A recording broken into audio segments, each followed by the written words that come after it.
All right, welcome everybody. It's an incredible pleasure to open the second annual Variant to Function Symposium at the Broad Institute, hosted by the Novo Nordisk Foundation Center for Genomic Mechanisms of Disease. First and foremost, I want to thank Melina Klausnitzer, who's the co-organizer and co-chair of the meeting, and she's also the Associate Director for Scientific Strategy in the center. And I'm speaking on behalf of the both of us in these opening remarks, and also when I say that we couldn't be more excited to be here today. We want to thank our generous funders in the Novo Nordisk Foundation who made it possible to have an open meeting that's being live streamed across the globe right now. In particular, Ulrich de Lichtenberg and Birgitta Holst-Lange, who are our contact people in the foundation. We also want to thank Todd Gollop, who chairs the steering committee of the center, and the leadership team, Ben Neal, Annika Weimer, Melina Klausnitzer, Brad Bernstein. And then, of course, all of the speakers who will be sharing their exciting and transformative science with us here today. In particular, I would like to thank Eric Lander and Mark Daly for joining together and giving a keynote. Of course, all the session chairs and the poster presenters as well. And then thank you to the audience. The hope is that this will not be just sort of a spectator event, but that you'll participate in the presentations and ask questions and interact with the poster presenters and so forth. I also just want to say thank you to our Danish partners in the Novo Nordisk Foundation Center who are now watching live on YouTube. The Novo Nordisk Foundation Center is a bridge building effort, so half of our investigators are based out of Denmark, and a lot of those folks are watching online right now, so welcome to those guys as well. And last, I just want to say that we're going to end the entire symposium on a high note by having live rapid-fire poster presentations by trainees, so if you want to see where the rubber really hits the road, these are all the folks doing the science in the labs, and there is a chance to talk to all of them at the poster session and really just learn more about their science. So we have almost 900 people signed up if you combine the online and the physical sign up for this event. So it's really overwhelming. About 50% are from the Broad, 50% are not from the Broad. Half of them are from international places around the world that, again, are following the YouTube live stream right now. And we have people from Greece, all over the US, all over Europe, and so forth. It's really quite exciting. And again, it's only because of the Novo Nordisk Foundation funding that we're able to kind of host an open event like this. So when I look across the presentations and the talks and the people and the science that's going to be presented here today, I just feel incredibly fortunate to be a scientist in this particular time of biomedical history. We're at this incredible point where the convergence of single-cell technologies, genetics, genomics, data sciences, and machine learning is not just paving the way, but it's really fueling and propelling the entire field. And I just feel enormously grateful to be witnessing the transformative biology and medicine that's happening on the heels of those types of developments. I also feel enormously grateful to be part of the Broad community for a long time now, and that many of the people in the room have led the discoveries and the data sets and the technologies that we are building these types of discoveries on. And it's just going to be very clear throughout today's presentations how all of these technologies are coming together, how all of these data sets are coming together as building blocks, and that they're mutually synergistic and just fueling an understanding of biology, and I think soon medicine as well. So it's just an incredibly exciting time to be a scientist, incredibly exciting time to be at the Broad, and I'm personally actually quite grateful to be part of that. And I also invite everyone to think about this, these facts, right? That science doesn't always feel like it's going very fast. On a day-to-day basis, you're at the bench or you're writing a grant or submitting a paper. But if you look 25 short years back, no human genome sequence. Now we're sequencing a genome every 4 minutes at the Broad Institute. We have probably millions of genomes sequenced across the globe, even for ancient extinct populations. If you look 15 years back, we had a dozen common variants associated with common complex traits, maybe.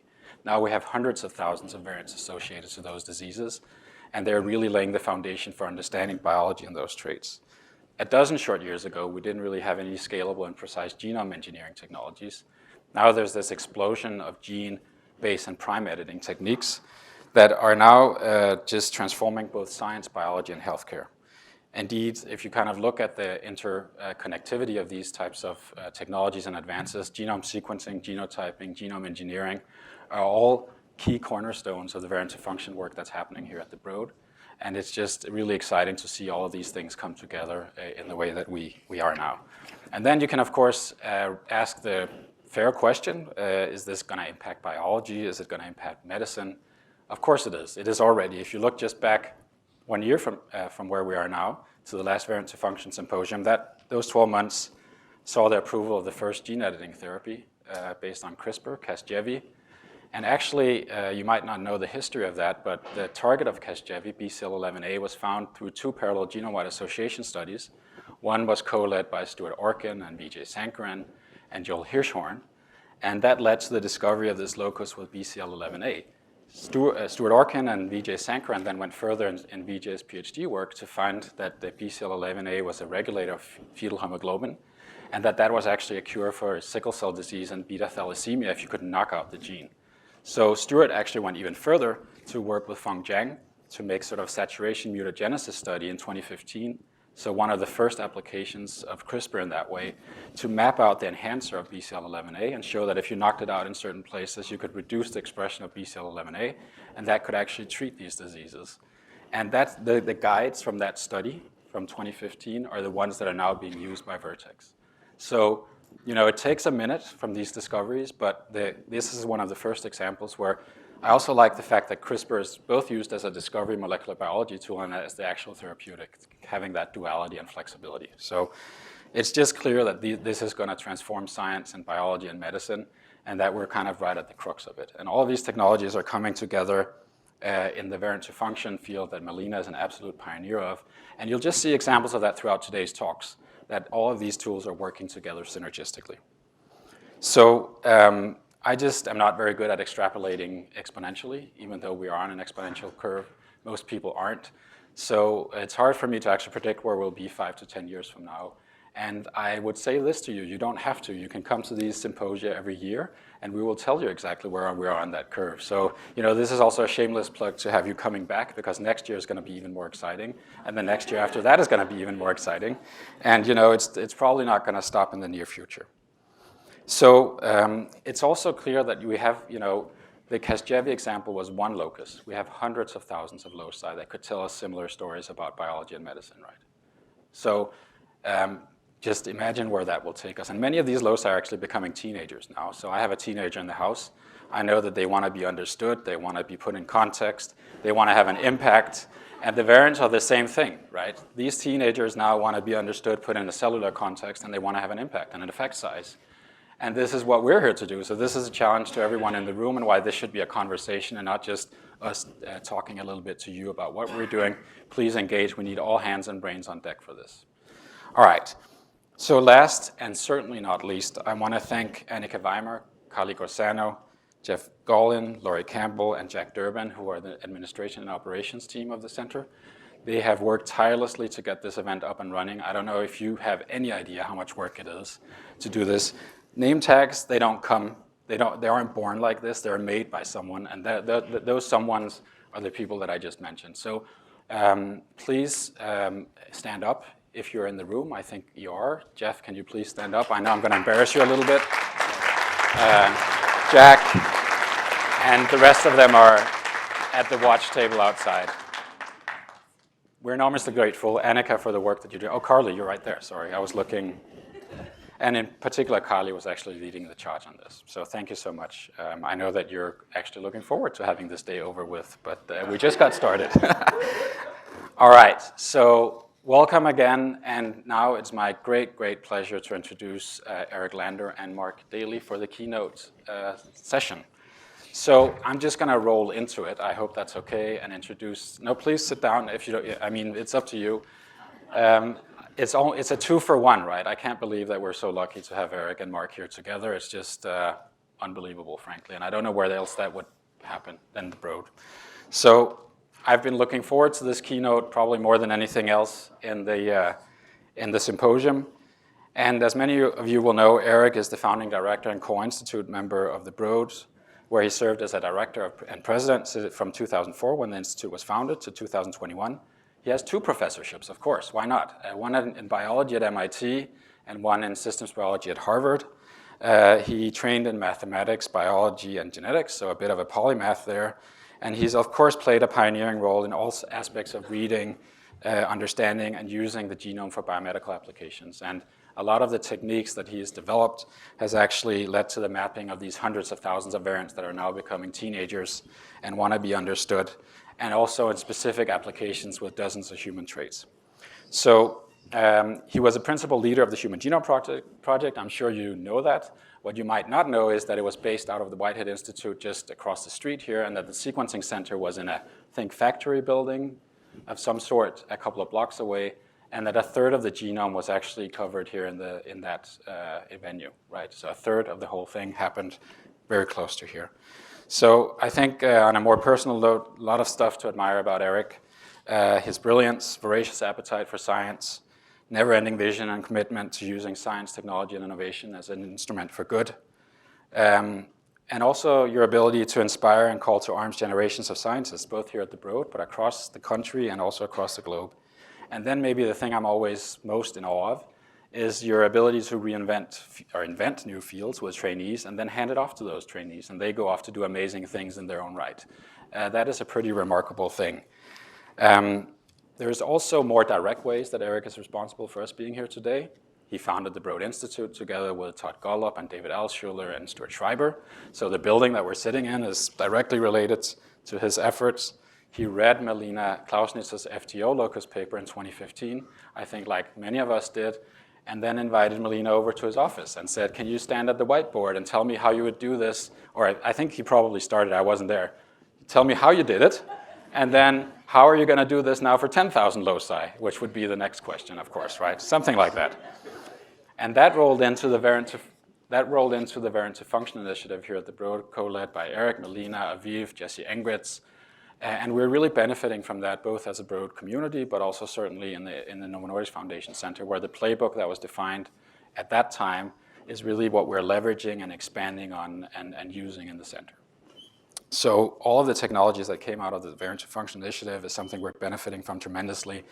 And last, the fourth thing, certainly not least, is being one of a small handful of people who directly contributed to building the Novo Nordisk Foundation Center here at the Broad. So this was a co-creation process between the foundation and the Broad. And Eric, it was just an incredible pleasure to work with you and have that important project. And you know, it's fantastic that you're willing to be a holistic thought partner for the center moving forward. We really appreciate it. All right, so Eric has endless accolades that I'm not going to run through. Yeah, I know. I mean, it's not my fault that you sprung a second keynote speaker on me with 2 days' notice. So, all right, on to Mark, and we did start 8 minutes late, so we're well within time, I want to say. Yeah. All right. Mark is an exceptional scientist that I've been fortunate enough to know since 2007. You actually participated in my postdoc interview. You might not remember that. Yeah. I think you were strong-armed there by Patricia Donahoe, actually, and you didn't come voluntarily, but you were there. Yeah. No, exactly. He's one of the absolute leading figures of statistical genetics in the world, and he's been so for more than 30 years now, publishing just key papers and making key discoveries in all aspects of the development and application. I mean, it's not my fault also that you have such a strong track record that I have to run through all of these things.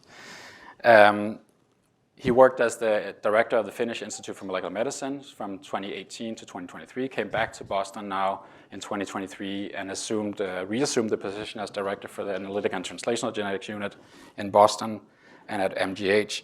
And he's just led GWAS and genome sequencing and statistical genetics efforts, particularly in the psychiatric genetics space and also in inflammatory bowel disease with Ramnik Xavier. So also Mark has received numerous awards, and we're not going to go through those here, but suffice to say, a very warm welcome to Eric and Mark, and thank you so much for agreeing to come here today.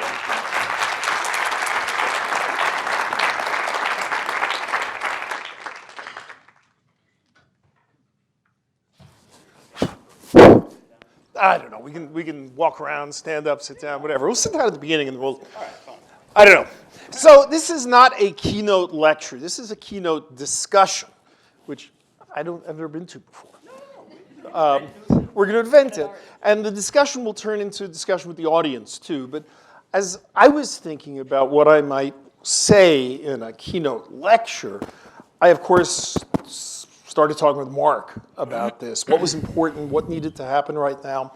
And we had such a good time discussing it, we just said, let's do this together. So we're doing it together. Now look, it's called the future of human genetics. And the future of human genetics has always involved a lot of planning and vision.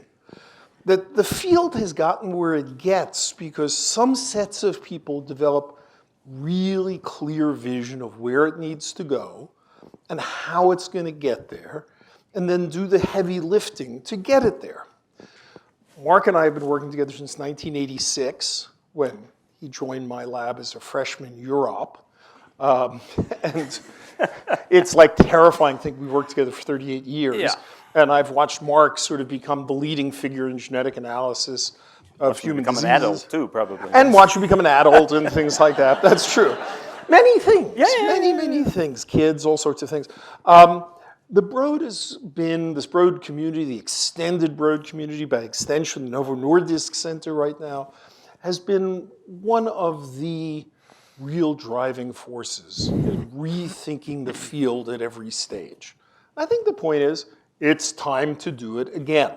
And that's the point of this. So rather than saying, here we reveal unto you the future of human genetics, it's we need to think together about what is going to be the future of human genetics. We can talk about all the amazing things that happened, but there are challenges, and we got to solve them. And I think the Novo Nordisk community and the Broad community more generally are ideal places to solve that. In fact, maybe the only places to solve that. So we're going to talk back and forth about various things, but the key point, if we're really serious about the understanding and treatment of disease, is being able to connect genes and cells and molecular mechanisms, and also therapeutically relevant models. Okay. How was that done at first? Mark? Well, for a long time, not terrifically well, because when we first conceived of this being the important problem, and really the fundamental opportunity that drove both of us to genetics, and the fundamental opportunity that genetics provides, is unbiased insights into the mechanisms of disease. Unfortunately, the concept was good, but we had no wherewithal or ability to really execute on it robustly. And so what we had prior to 1980, really prior to 1990 and almost 2000, really, was there were very few, if any, systematic, hypothesis-free ways of discovering the genes and then using those as leverage points to gain insight into the cells, the mechanisms, and ultimately deliver models with fidelity to the human disease. And so the only approach was candidate genes, candidate cells, candidate mechanisms, an experimentation that was nothing more than guesswork. Yeah. And I mean, it's called candidates because if you were honest and said it was guess, it would sound embarrassing. Yeah. So candidates. Sounded more, Yeah, it was a euphemism, very important to keep your self-esteem. well-founded hypotheses, yeah. Yeah, exactly. Randomly chosen from the world of possible hypotheses. So over the last 40 years, to try to summarize 40 years quickly, from about 1980, when you have David Botstein's paper about building a comprehensive genetic map of the human genome, 1984, when Jim Gazzella somehow maps the Huntington disease gene on his 12th random genetic marker. 1985, when there's an early linkage to cystic fibrosis, not using a DNA polymorphism, but an enzyme. And 1986, when we met, when the Human Genome Project started getting discussed, et cetera. Mark, you lived through all of this. What, in a few words, these 40 years from the genetic side? Yeah, it's remarkable. It's remarkable that it's been almost 40 years that we've worked together. That's terrifying. But from the first, observations of linkage between a disease and markers, as you said, with Huntington's disease, from the first time it was, even earlier than that, recognized the concept of linkage disequilibrium between a non-coding variant and mutations in hemoglobin that led to sickle cell disease. All of these, sort of set us on a path, and especially with Eric's leadership in the laying of the theoretical groundwork, and there's a remarkable set of papers that Eric was responsible for, or co-authored from a 5-year stretch in that period of the mid-1980s that I would encourage you to all go back and look at, that laid the groundwork for what then followed over the next 10, 15 years, the sequencing of the human genome, the construction of systematic maps of greater and greater resolution that enabled us to ultimately start to deliver, mind you, 25 years later than we had originally conceived of it, on the discovery, the robust and rigorous discovery of genes for diseases of all types. So by 2017, 18, 19, somewhere around then, this was all coming into sharp focus. And we began thinking, all right, how are we going to nail human disease? So there were two hopes. Let me get out of the way of your hopes here. The hopes were big. Yeah, so I make sure you can see your delivery hopes. has not been quite as big, maybe. So the hopes. We're hoping, late teens there, 2018, 19, 20, that large sample sizes, diverse populations, would allow us to pinpoint the causal variants to small, credible sets. That was a hope. And we were getting larger, We had international biobanks, we had all this stuff, and we're going to narrow it down, and of course we'd have different populations, would have different LD structures and different alleles, and it would be wonderful. The other was that we would, when we got a set of variants and linkage disequilibrium, because of course it's always important to remember, we're not mapping a gene, we're mapping a set of variants in association with a disease or phenotype, that we'd be able to figure out which were the causal variants based on their functional effects in a relevant cell type. Like this variant affected the expression of this gene in some cell type. Those were two not unreasonable hopes. Now, that's one thing. We'll come back to those hopes in a moment. On the other side, things were going on as well. We had catalogs of gene expression and catalogs of the epigenome occurring, first in bulk tissues, and then with the revolution led more than anybody by Aviv Regev in single-cell biology. We had single-cell gene expression and single-cell epigenomics and combining them.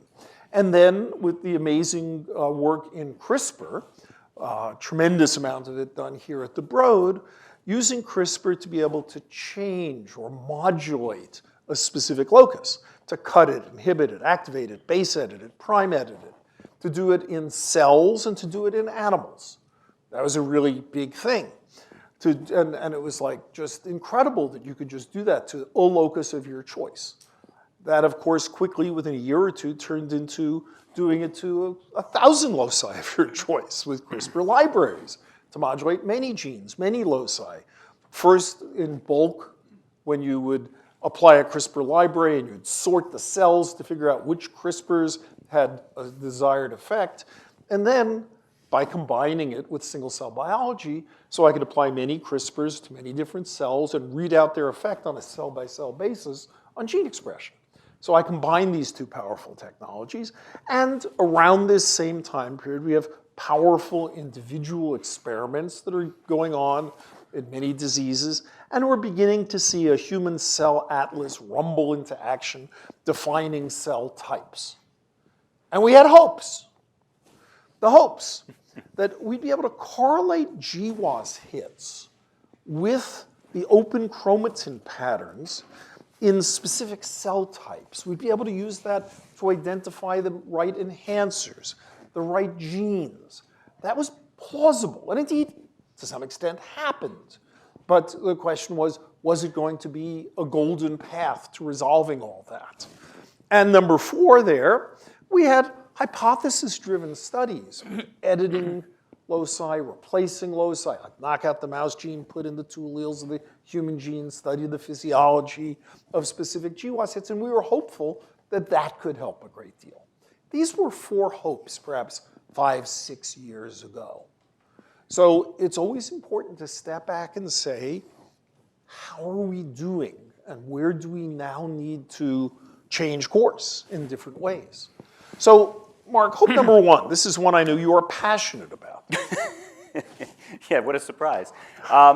So, I think, we have, since the construction of the HapMap, had a view of how to discover associations with genome-wide association studies, and recognized that ultimately, with larger samples, with more diverse population samples taking advantage of the entire recombination and migrational history of the human race, we would be able to pin down, much more effectively than we seem to, the ultimate causal variance. And an important, why this is important is I think, we gather in the Novo Nordisk Foundation Center and in many, venues at the Broad Institute under the sort of simple statement that human genetics has found tens or hundreds of thousands of variants for complex disease.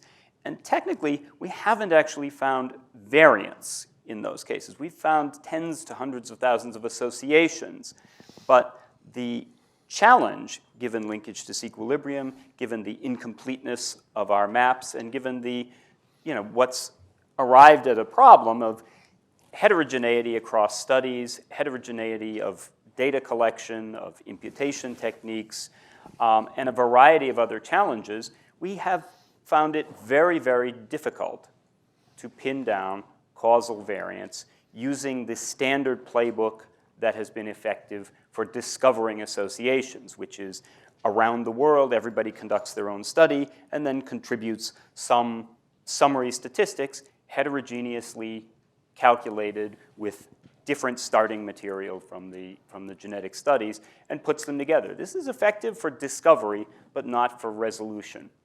And so the challenge is that we really need to, do you have the challenge that pops up now, or the what solution. we need to do? In a simple way, we need to refocus our attention on how we bring together the resources from genetic studies around the world.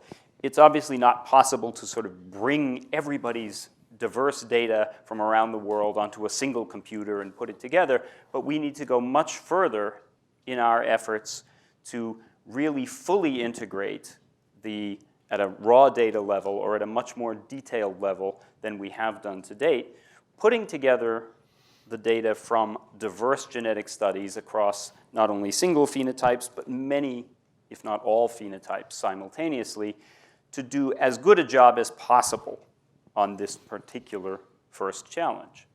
Yeah, I don't think we anticipated that piling all these data together could actually confuse the issue when you have all of these differences, and that it's perfectly possible to unconfuse the issue if you had all the data. Mm-hmm. And any one group going deep gets higher resolution. But Absolutely. a world going deep in many different directions and combining it in a fuzzy way is losing that. Absolutely. So Mark, what should we do? What should Broad do? Novo Nordisk Center. What needs to be done? So first of all, I mean, there's some very nice publications that sort of outline this in what this challenge is and how difficult it is from Hilary Finucane, Masa Kanai, Ran Kui, and others in our own community. So I think we have a good sense of what the problem is and what the challenge is. What I think we need to do as a community is really sort of embrace this challenge and work together with the largest biobanks and studies around the world to harmonize at a fundamental level, and that data can still be federated, but of course, harmonization of imputation onto, truly comprehensive variant sets. And there's a lot of variants that our current studies are missing. We are preferentially biased against insertions, deletions. We miss structural variation. We miss repeat variation, the stuff that we started with at the beginning.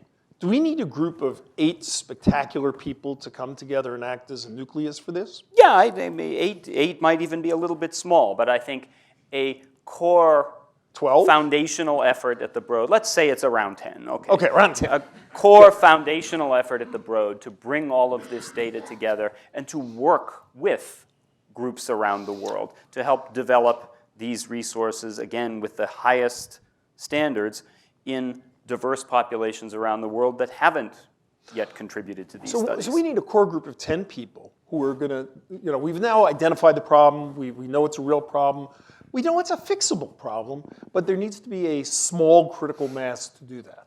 That is one thing that if it happened today would have a huge impact very quickly. Absolutely, as long as it was also coincident with doing another thing much better than we've done in human genetics, which is to make the results of these types of analyses consistent, accessible, and interpretable by the much larger community of molecular researchers and clinical researchers who are trying to use this data. Right. It's got to be available to everybody, but some group has to do some heavy lifting. Somebody has to do it. I know for inflammatory bowel disease or psychiatric disease, you and a handful of people do it because you care about those, and you do hand-to-hand combat with the data. Absolutely. And make it work. But we need to be able to wrestle it all in. All right, that was hope number one. Let's look at hopes number 2 and 3.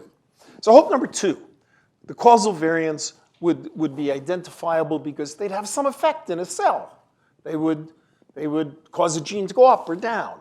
And that the correlation of GWAS hits with open chromatin could reveal to us which are the relevant cell types and the enhancers and the relevant genes. So it turns out we have found that the hoped-for panacea that, say, molecular QTLs, expression QTLs might be, isn't really true.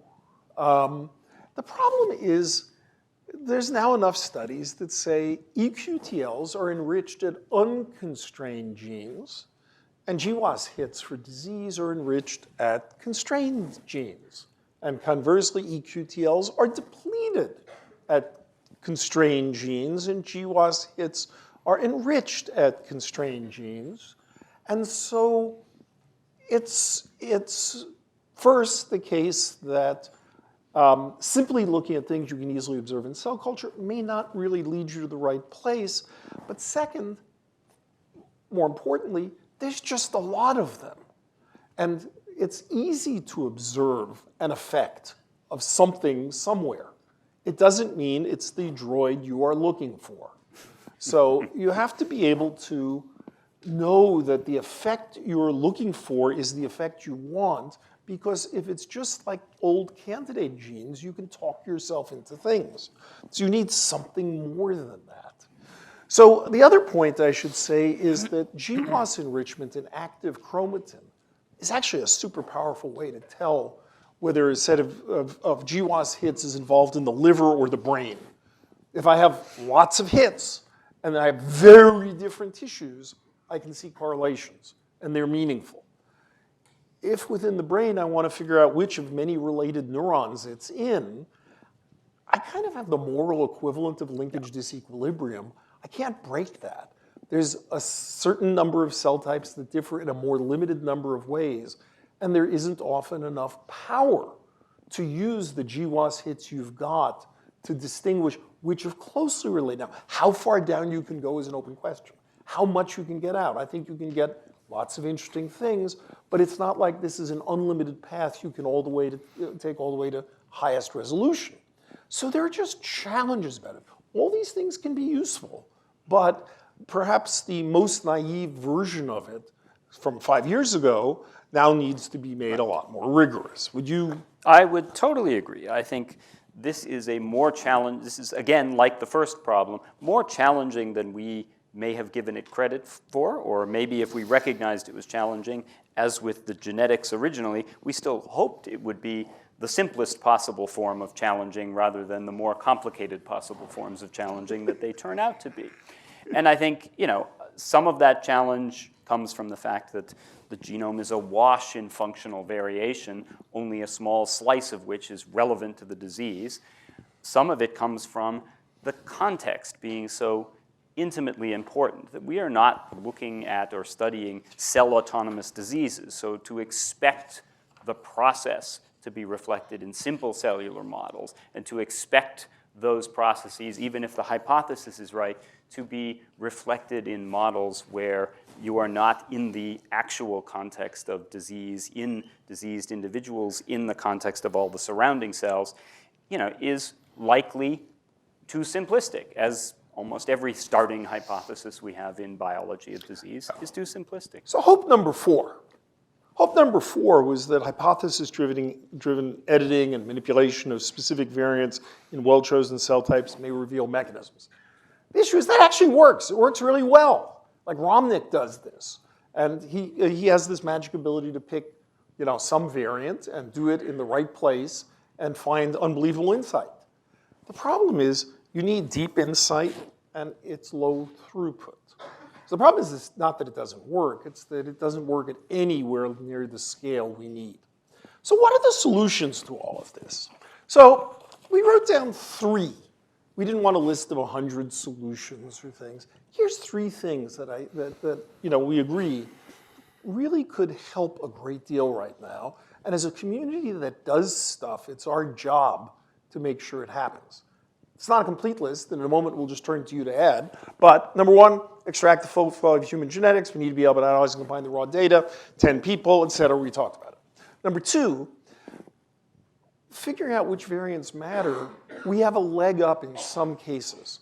The prior probability that a variant matters to your disease is much higher when it's a protein coding variant with a strong association to a disease. And there are 2,000 such examples. And those are a gold mine for trying to figure out how to move much more rapidly to figure out which ones they are. We're not debating which variant among a cloud of variants. These variants almost surely are the droids you are looking for.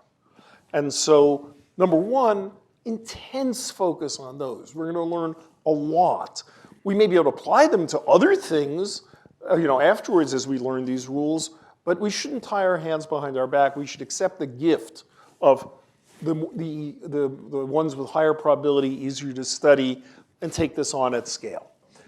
The last one here was we need a way to recognize when we're looking at many GWAS hits, which ones go together, which ones affect a similar function.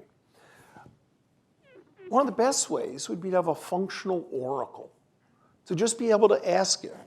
I have 300 regions with nearby genes that came up in a GWAS for a disease. Are 70 of them related in some important way?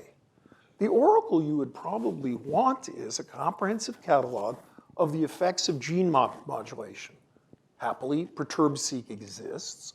Go modulate, go knock out CRISPR-I, do whatever you want to all genes in many, many cell types, in cell culture, in tissue slices, in animals, and begin to build that oracle as one of these great resources.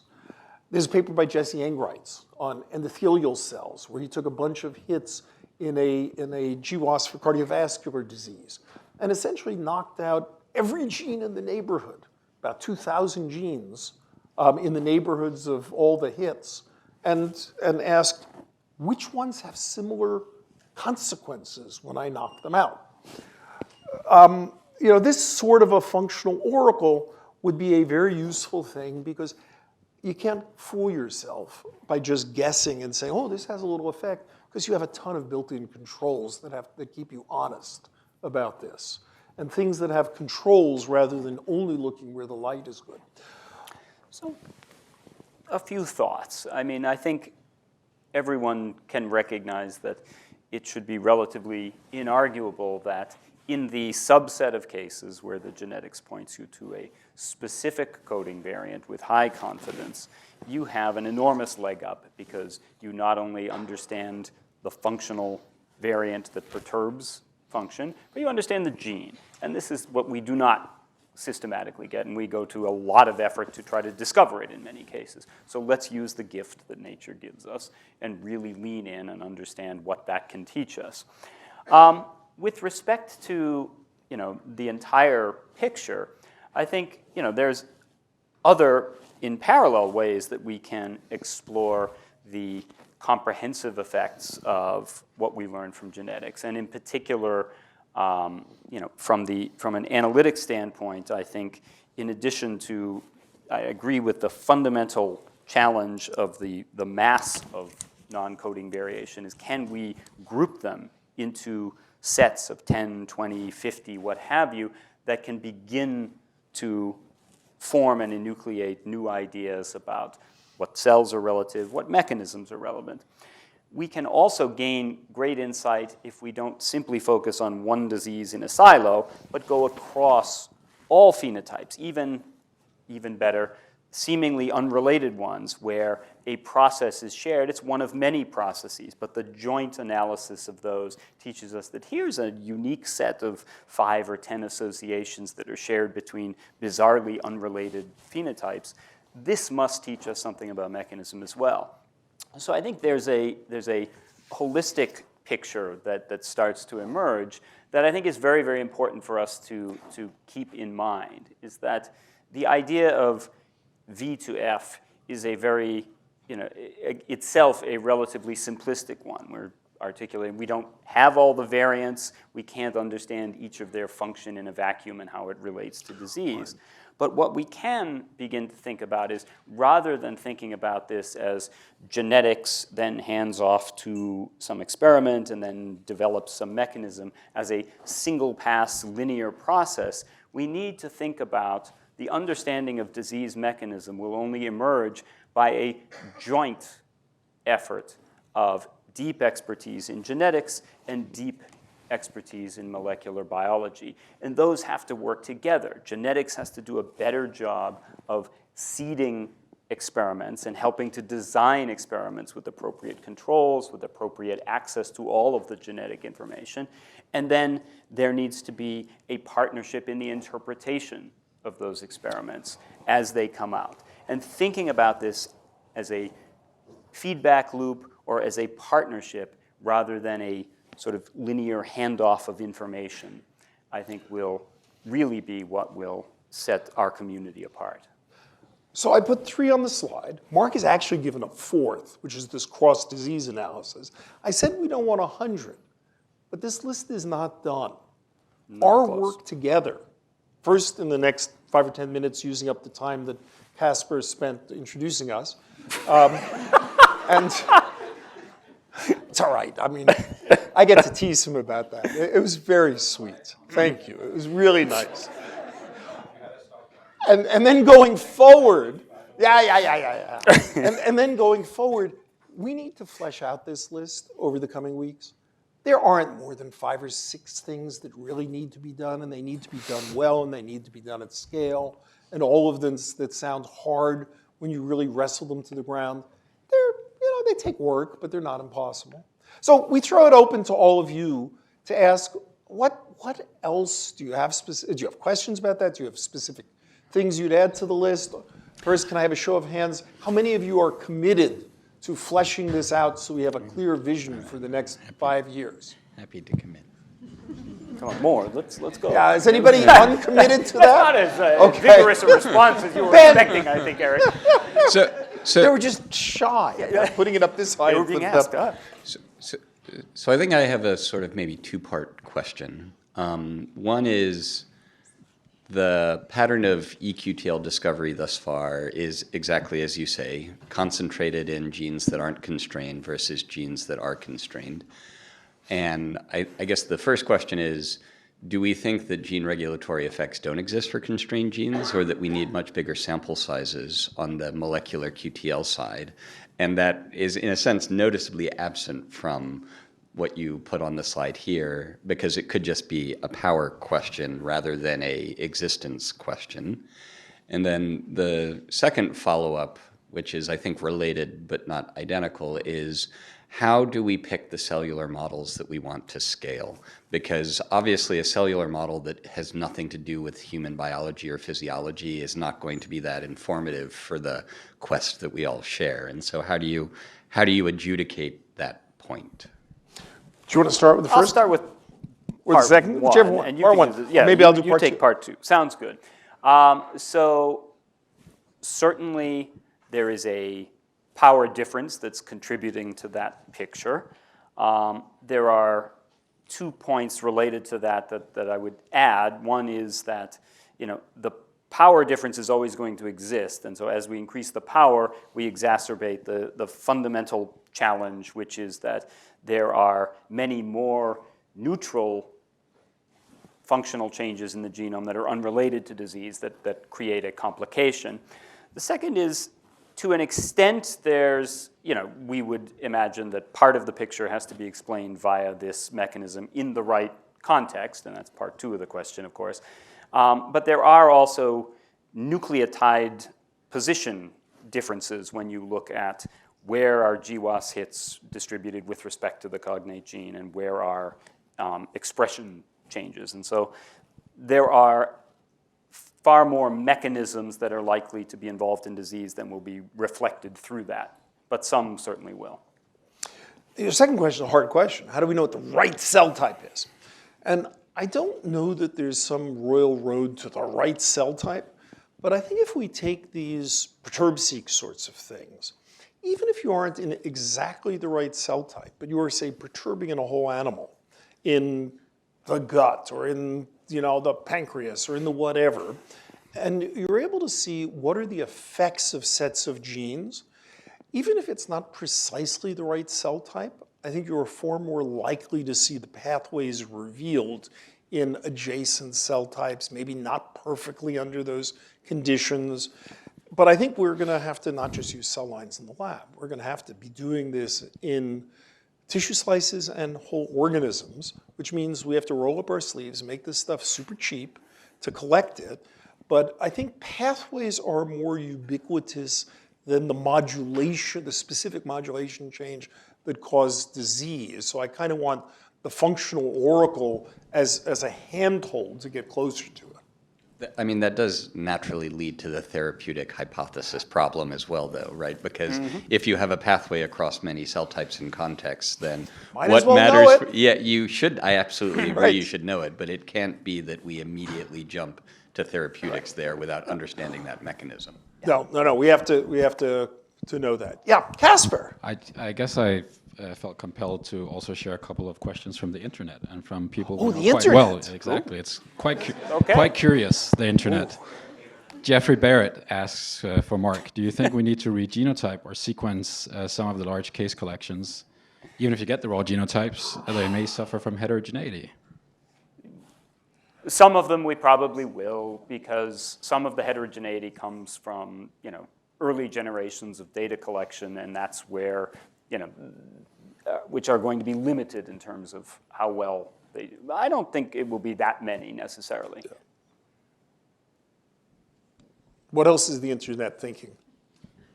Matthew Maher, should groups that publish US summary statistics also publish detailed LD maps of their study cohort? For starters, they should have Yes. detailed They LD should. maps of their study cohort, which they often don't. Question here. So picking up from Ben's comments about the therapeutic hypotheses, Mark, you mentioned that what is needed is a community of geneticists and molecular biologists that have an iterative partnership to try to make sense of all the experiments. And I would think that the third group that maybe hasn't been called out and goes into the therapeutic hypothesis is people who really understand physiology. So people who have the clinical expertise, or at least the physiological expertise, because if it's very difficult to jump from association to function, it is also very difficult to jump from cell to organism, particularly the human organism. Absolutely. And so I think in terms of deciding what are the cell types and what are the experiments that maybe give you an appropriate readout that is relevant to the disease process, you need expertise that maybe goes beyond geneticists and molecular biologists. Yep. It's a great point. It's a great Yeah, point. when we say candidates, we don't mean pejoratively one shouldn't have deep knowledge about a disease. We're saying one shouldn't randomly pick. The deep knowledge about a disease can be an essential aspect to any of these things. That's a really good point. And I would say that we are uniquely positioned at the Broad in terms of the partnerships with the hospital. That was the vision, right, of being Yes, right next to the absolutely. hospitals. All right. All right, last question maybe? A last question. Yep. Anyone dying to ask a last question? Great. This mic would work. There we go. So one of my favorite oracles when it comes to large variant to function identification is organoids.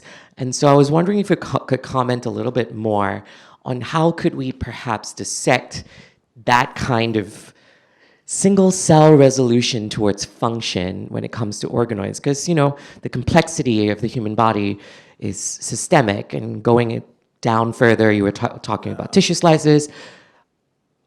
Yeah, we just didn't yes. really talk about organoids. If only